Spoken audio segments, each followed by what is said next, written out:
Bom, em primeiro lugar, eu queria agradecer o pessoal da ACS Chapter da UFMG, né, pelo convite para participar desse evento. Eh, Nesse momento que eu tô aqui gravando essa palestra para contar um pouquinho da minha trajetória, né? Eu já tô bem assim ansioso para a mesa redonda que ainda vai acontecer, que vai ser ao vivo, né? Mas enfim, então, como vocês provavelmente sabem, o nome da minha palestra é Construindo Pontes do Sonoro ao Tangível. Eu queria compartilhar um pouquinho com vocês sobre o meu trabalho. O que eu faço? Eu tenho uma página no Instagram na qual eu divulgo tanto o meu processo como compositor, quanto divulgo conhecimento acerca de vários temas relacionados à música. Bom, mas vamos então começar primeiro comigo me apresentando. Meu nome é Pedro Marques, eu sou graduado em design de produto pela Universidade do Estado de Minas Gerais. Só que, além disso, provavelmente o assunto que eu mais estudei na minha vida foi a música, que é a minha grande paixão, assim, desde que eu era muito novo. E por bastante tempo eu ficava meio naquela de, será que eu quero levar música assim pra algo mais profissional ou será que eu vou manter só no hobby? Sabe aquele medo? Só que eu percebi que era uma necessidade pessoal minha. Eu precisava falar sobre, era o meio no qual eu me sentia mais confortável. E eu sempre gostava de trazer assim vários temas ligados à música para as pessoas que eu conversava e tudo mais. Sempre gostava de falar sobre, explicar. E eu resolvi que era hora de dar esse salto e foi o que eu fiz no ano passado. É, Primeiro, eu comecei o meu perfil de forma meio despretensiosa, assim. Era pra divulgar mais o meu trabalho como compositor. Eu sou também compositor. Eu já é, fiz trilha sonora para alguns projetos audiovisuais, exposição em museu, né? Já fiz para alguns projetinhos de jogo independente e tudo mais. E tem várias composições que eu faço também para mim mesmo, né? Teve um projeto na minha página que eu fiz uma música por dia praticamente ao longo do mês de outubro inteiro, né? Que tem o Inktober. E daí eu fiz uma versão musical disso. Foi bem legal, assim.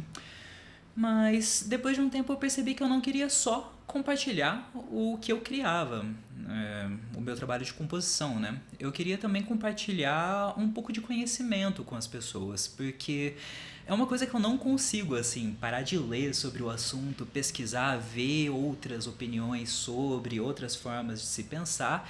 E, assim, isso vai desde história da música até assuntos, assim, muito específicos relacionados à teoria musical, né?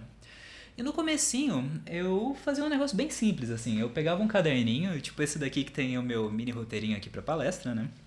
E eu escrevia nele, fazia uns desenhinhos e eu postava nos stories, assim, no Instagram. Era coisas tipo a história da abertura 1812 do Tchaikovsky, por exemplo, que agora já virou um post, de fato, depois de um tempo, né?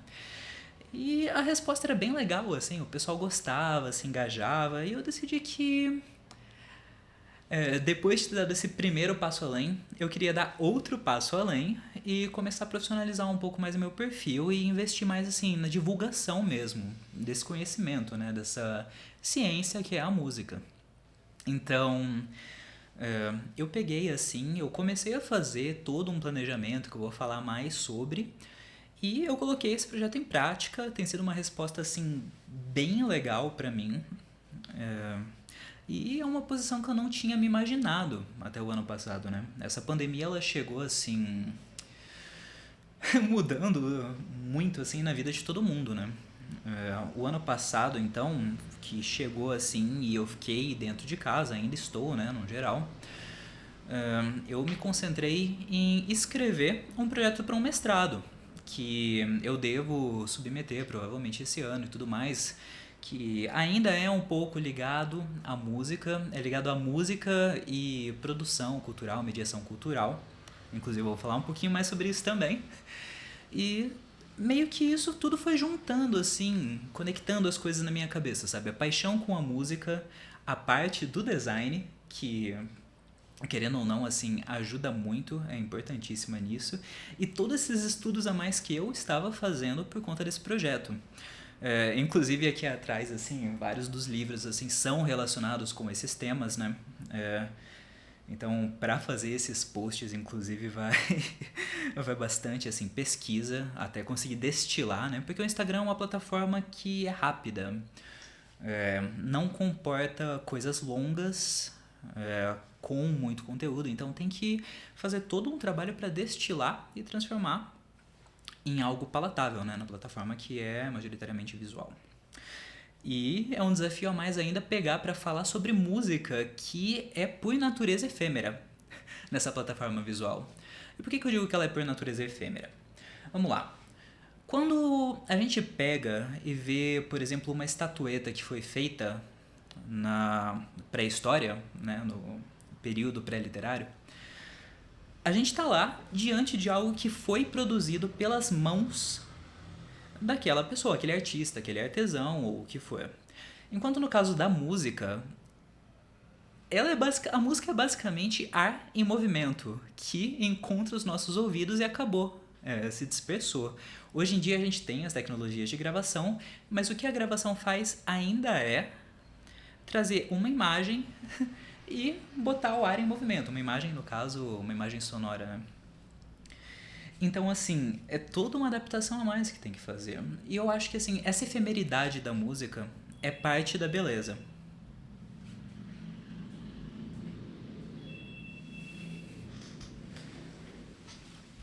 A gente não consegue ouvir aquilo, por exemplo, que o Beethoven ouviu enquanto estreava, por exemplo, sua primeira sinfonia, ou Mozart, ou Bach, e por aí vai. A gente não tem como.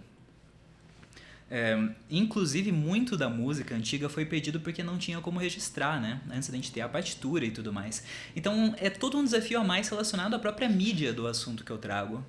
Mas tem sido um desafio, assim, muito interessante e para isso eu tenho usado algumas estratégias específicas sobre as quais eu vou falar hoje, né?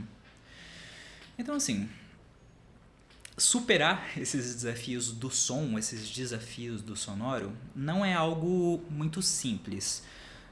Inclusive eu ainda tô aos poucos assim aperfeiçoando minha fórmula. É toda uma questão assim de, como é que eu posso dizer? De testar mesmo, testar o conteúdo, ver como o público responde, se ele tá de fácil entendimento, se ele tá tendo um público amplo, que pra mim é algo muito importante, sabe? Eu não quero, por exemplo, falar só sobre música de concerto, que é uma coisa que eu gosto muito. Eu não quero também falar só sobre MPB, que eu também gosto muito. Eu vou parar de falar os que eu gosto muito, porque senão eu vou falar um monte de gênero musical, né? Mas, enfim, eu quero ter esse caráter eclético no meu perfil, porque eu acho importante. Eu quero que ele seja inclusivo, e eu quero que ele abrace vários públicos. Eu quero que, desde a pessoa que gosta de pop até a pessoa que gosta de ouvir música moderna, assim, do século XX, possa olhar o conteúdo e ficar, caramba, tem uma coisa aqui pra mim. Porque pra mim é essa a minha função como comunicador, né? E esse estalo, então, como é que ele começou? Essa parte do comunicador, né? Ele começou novamente quando eu estava redigindo esse projeto de mestrado que eu falei, e muito pautado assim no que escreveu a Isaura Botelho, que é assim uma teórica fenomenal, já trabalhou com o Ministério da Cultura e tudo mais. E ela fala um pouco sobre a diferença de democracia cultural e democratização da cultura. Então, o que acontece? É comum que a gente fale sobre democratizar a cultura e não em democracia. E esses dois termos, por mais que eles sejam muito próximos, eles têm uma diferença fundamental. A democratização cultural é muito baseada principalmente numa experiência que foi feita pelo Ministério da Cultura da França, em que no começo eles queriam facilitar o acesso àquilo que eles consideravam cultura de qualidade. Ou seja, baratear museu, trazer museus mais para perto das pessoas e tudo mais. E eles perceberam que isso não estava dando muito resultado, porque era um movimento que partia de cima para baixo. E quando parte de cima para baixo, isso acaba esbarrando em certas barreiras socioculturais, né? Assim, poderosíssimas, são as chamadas barreiras invisíveis, né, pelo Bourdieu. E isso não funciona, porque essa imposição não dá um resultado, ela não é inclusiva de verdade. Então é aí que entra a democracia cultural, que é diferente da democratização. A democracia, basicamente, primeiro, ela parte do princípio de você fornecer os insumos para que vários tipos de pessoa tenham como se expressar culturalmente com aquilo que elas se sentem bem, aquilo que elas querem consumir, aquilo que elas também querem colocar no mundo, porque não faz sentido olhar a arte e a cultura como algo isolado que poucos podem fazer. E também parte do pressuposto de que você não precisa impor um gosto às pessoas. É importante que você possa fornecer insumos para que ela possa entender aquilo e decidir assim, a partir daí, com toda a autonomia dela, se ela gosta daquilo ou não. Ela não é obrigada a gostar. Então meu trabalho é muito pautado nisso, assim, essa parte de querer trazer as coisas de uma forma mais didática e querer trazer vários estilos e várias formas de se ver e pensar, vem muito de toda essa bagagem. Eu quero que a minha comunicação seja ampla. E daí, ok, partindo desse pressuposto, como é que eu faço isso acontecer, né? Isso funcionar? Bom, então vamos lá, né? São várias coisas, assim. Em primeiro lugar, uma coisa que é muito importante, assim, na minha experiência, que é de onde parte tudo, é uma boa curadoria de conteúdo. Então, eu tô sempre lendo, eu tô sempre pesquisando, lendo e relendo, inclusive.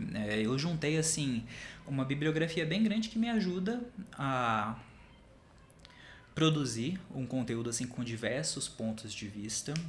E é sempre, assim, um processo de aprendizagem que não para, não tem como parar. Eu vou sempre atrás, assim, de um pouquinho aqui, um pouquinho ali, daí às vezes eu ponho em conflito... Foco. Isso, foco. Eu ponho sempre em conflito, não. Eu ponho, assim, em encontro, às vezes uma visão, assim, que é parte de um escrito do século XVIII, por exemplo, com uma super recente, sabe? Desse milênio mesmo. E daí eu vou, assim, comparando, vendo qual encaixa mais, como que eu posso destilar aquilo, tornar mais palatável pra colocar ali. Porque eu não vou simplesmente chegar e falar, aqui é um blocão de informação, se quiser saber mais, você vai atrás disso aqui, porque senão deixa de ser acessível, né? Então, primeiro, tudo parte desse processo. E daí, a partir daí, eu traço, assim, como que eu vou atingir, assim, esses diversos temas. Então, atualmente, por exemplo, eu tô principalmente com uma série na segunda-feira que eu falo sobre o conteúdo mais teórico, assim, de harmonia, teoria da música, né, no geral, questão formal, que é como que a música se organiza, assim, no tempo, né, alguns termos, assim, essenciais. Na quarta-feira eu trago sempre uma análise de alguma música, então eu pego assim, eu olho a música e falo um pouco sobre os aspectos harmônicos, os aspectos de forma, os aspectos de textura e tudo mais dela. Essa inclusive é a minha série de posts mais visual. E na sexta-feira, é um pouco mais recente, eu tô focando um pouco em história das músicas. Então eu pego algumas composições assim que tem uma história interessante por trás e daí eu conto um pouco sobre essa história, como que foi que aquilo aconteceu e tudo mais. E daí, ok, partindo desse trabalho de curadoria, eu preciso dar forma, né, pro trabalho. Eu não posso falar de música sem mostrar música, só que eu também não posso fazer vídeos longuíssimos no post, pela natureza da plataforma, né? Então, esse trabalho assim de divulgação pra mim agora é onde eu sintetizo tudo, porque é quando eu vou efetivamente dar uma cara para aquilo. Então, primeiro, eu preparo o texto. Então eu faço esse texto inicial com o que eu considero essencial. Eu ainda passo um pouquinho do essencial, na verdade, eu admito, em alguns casos, mas eu tento me ater ao máximo àquilo que é o essencial. E daí eu distribuo isso de uma forma que eu acho que vai ficar legal. Daí entra um pouco assim algumas questões mais de organização e comunicação visual mesmo, né? Eu não quero que os meus posts sejam cheios de texto a ponto de ficar intimidadores. Eu não quero que minha linguagem não seja amigável. E eu também não quero, obviamente, que a minha comunicação visual seja não atrativa, digamos. Eu não quero que ela afugente as pessoas. Acaba sendo muito parecido com a questão do texto também. Então, fazendo essa distribuição, mais ou menos assim, dos textos e de qual vai estar em cada um, né? O carrossel do Instagram permite que sejam no máximo 10. Eu começo a pensar na organização visual. No caso dos posts mais teóricos, às vezes eu pego algumas brincadeirinhas assim com formas geométricas para auxiliar no entendimento. Às vezes eu faço uma iconografia assim específica. Por exemplo, o post que vai ao ar no dia 19 é um post no qual eu tive que fazer uns ícones específicos para representar as teclas, né, de um piano e tudo mais, porque vai ser um post mais de harmonia. Daí tem esses ícones que eles auxiliam. Também, além de tudo, eu faço, né, quando eu preciso de exemplos de áudio, eu faço os exemplos um por um, assim, eu exporto, eu penso em como que eu vou fazer esses exemplos e como que eles vão interagir com a imagem, se for o caso. Nos de quarta-feira eu tento deixar mais dinâmico, assim, então é tudo diagonal. Tá, não tudo, mas é muito diagonal, porque essas linhas diagonais, elas vão ajudar, assim, a ter essa questão da dinâmica, do movimento, né? E daí eu vario, eu escrevo um pouco à mão também, porque eu quero deixar meu conteúdo um pouco mais humanizado, né? Tem uma parte que é escrita à mão nos posts de quarta-feira. Enquanto esses de sexta, os de sexta estão sendo interessantes pra mim, assim, porque eu ainda tô experimentando como é que eu vou trazer, como é que eu vou fazer essa identidade visual de sexta-feira, né?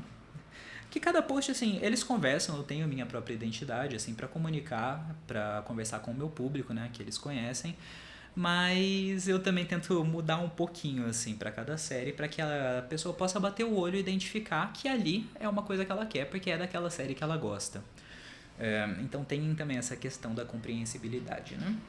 E tem sido um desafio bem interessante e também muito gratificante, assim, a resposta está sendo muito boa, eu tô conseguindo adaptar cada vez mais, assim, minha linguagem e ao mesmo tempo eu consigo explorar muito, assim, de temas que eu gosto e eu tô estudando. Então, tipo, por exemplo, teve um post que eu fiz recentemente que eu falo sobre diversas formas de se ver a teoria musical, né?